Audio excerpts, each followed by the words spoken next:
In the quiet hollows of rural Ohio, where the cornfields stretched like golden oceans under a harvest moon, there stood an old barn that time had half forgotten.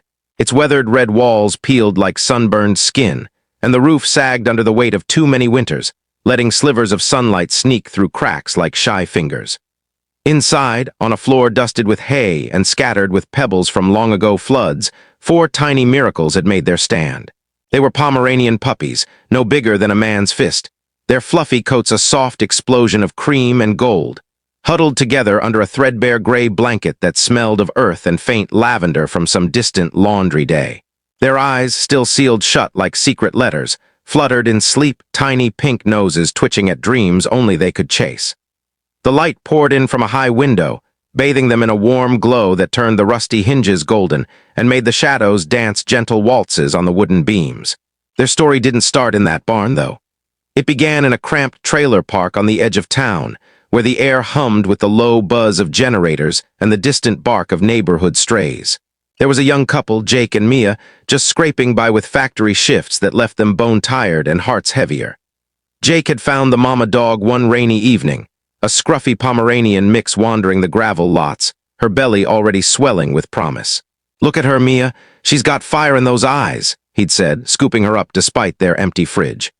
They named her Spark, for the way she lit up their dim world, curling at their feet while they shared cold pizza and dreams of a better life. When the puppies came, 4 in all, it was like Christmas exploded in their trailer, tiny fluff balls tumbling over each other, yipping with voices like squeaky toys, nursing hungrily at Spark's side. Mia would laugh till tears came, wrapping them all in that old blanket from her grandma's attic, whispering, "You're our little miracles, ain't you?" But miracles don't pay the rent, and hard times have a way of howling louder than joy.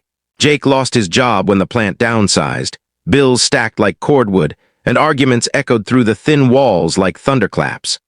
Spark sensed the storm brewing, pressing closer to Mia's legs, her tail a hesitant flag of worry. One crisp October night, with the leaves turning fire-red outside, they made the call no one wants to make.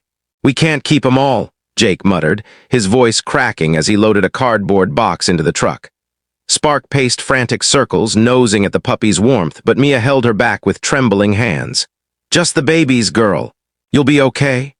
They drove out to the old Harlan place, the abandoned farm on Mill Road where the barn loomed like a tired giant.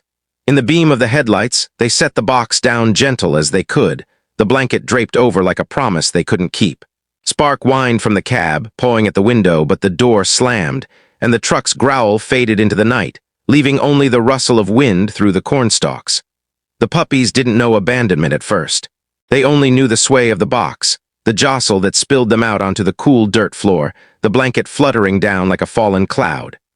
Blind and wobbly, they burrowed together on instinct, their tiny bodies a knot of fluff and need, paws kneading at each other for the comfort their mama's warmth used to give. The barn wrapped around them like a reluctant guardian, creaky beams overhead, a rusted door ajar just enough for that golden light to spill in come morning. Outside, the world was waking slow, a fox's shadow slipping past, birds chattering judgments from the eaves, the first frost nipping at the grass. But inside, the puppies slept on, their breaths a soft chorus, chests rising and falling like waves on a calm pond. The runt, the smallest with a smudge of white on her nose like a forgotten kiss, snuggled deepest, her siblings fur a shield against the chill that seeped through the cracks. Days blurred in that hidden nook. Hunger came first, a gnawing ache that turned their whimpers to cries that echoed faint off the walls. They nosed at the blanket's edge, seeking milk that wasn't there, tumbling over pebbles that rolled like marbles under their paws. The light shifted with the sun, morning gold giving way to afternoon amber, then the deep blue hush of evening when stars winked through the roof holes. One puppy, the bold one with ears that stuck out like tiny sails, ventured a step too far, his fluffy tail a puff of courage, only to yelp and scramble back to the pile. They were survivors without knowing it, their fluffy coats trapping what little warmth they made, the blanket a tent against the drafts that whispered secrets of winter's approach. In their dreams, perhaps, they chased butterflies through sunlit fields or piled onto a lap that smelled of soap and safety. But waking brought only the barn's quiet vigil.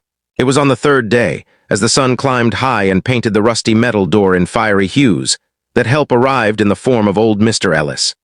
He was the town handyman, 82 with knees that creaked like the barn itself, out checking fences for the farm co-op when he heard the faint peeps, like baby chicks lost in the hayloft. "What in tarnation?" he grumbled, pushing the door wider, his lantern jaw dropping at the sight. There they were, the four fluffballs, eyes just starting to crack open to milky slits, blinking at the intruder with wonder more than fear. Mr. Ellis knelt slow, his overalls whispering against the dirt, and extended a calloused hand. "Well, bless my soul, little angels in the rough." The bold one sniffed first, a tentative lick that sealed the deal, and soon the whole pile was wriggling toward him, tails wagging like metronomes of hope. He didn't scoop them up right away. Wisdom comes with years, and Mr. Ellis knew better than to rush a fragile thing. From his pocket, he pulled a tin of sardines, his lunch for lean days, and mashed a bit into the blanket's fold.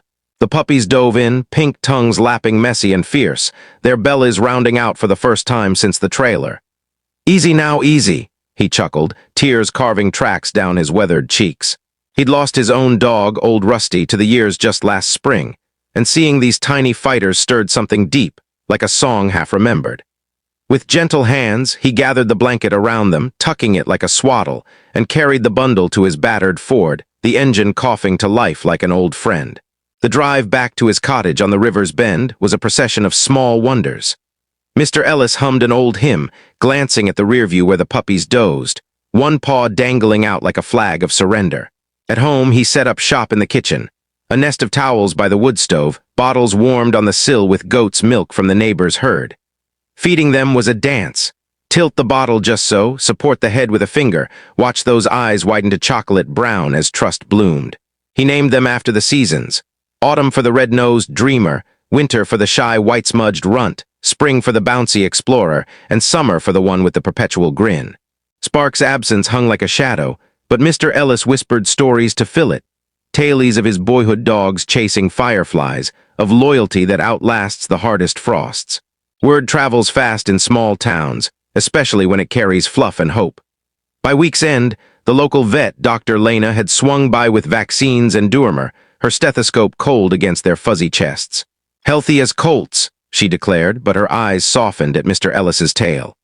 The paper ran a photo on page 3, the puppies piled in his lap, sunlight mirroring the barn's glow, and suddenly the cottage door knocked steady with visitors bearing toys and kibble.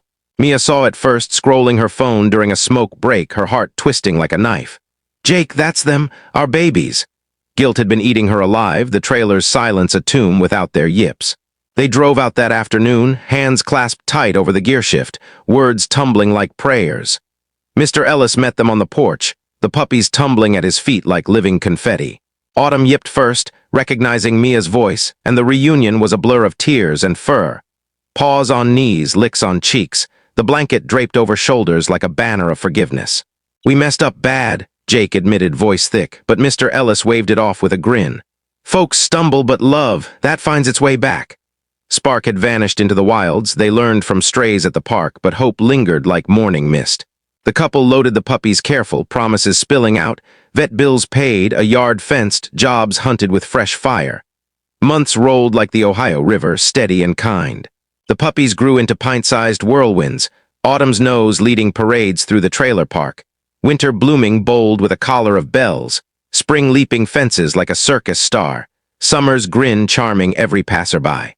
Jake found steady work at the mill, Mia started night classes for nursing, and the old blanket hung proud on the wall, a tapestry of their detour. Mr. Ellis visited Sundays, his creaky knees no match for puppy tackles, sharing laughs over coffee and the quiet joy of second chances. In that old barn, under the golden light and Rusty's hush, 4 tiny hearts had held the line, whispering to the world that even in the coldest corners, warmth waits to be found. And out there in the heartland's wide embrace, stories like theirs remind us, abandonment may scatter us, but family, it calls us home, one fluffy paw at a time. The seasons turn, the barns stand sentinel, and somewhere a new light spills through the cracks, ready for the next miracle to curl up and dream.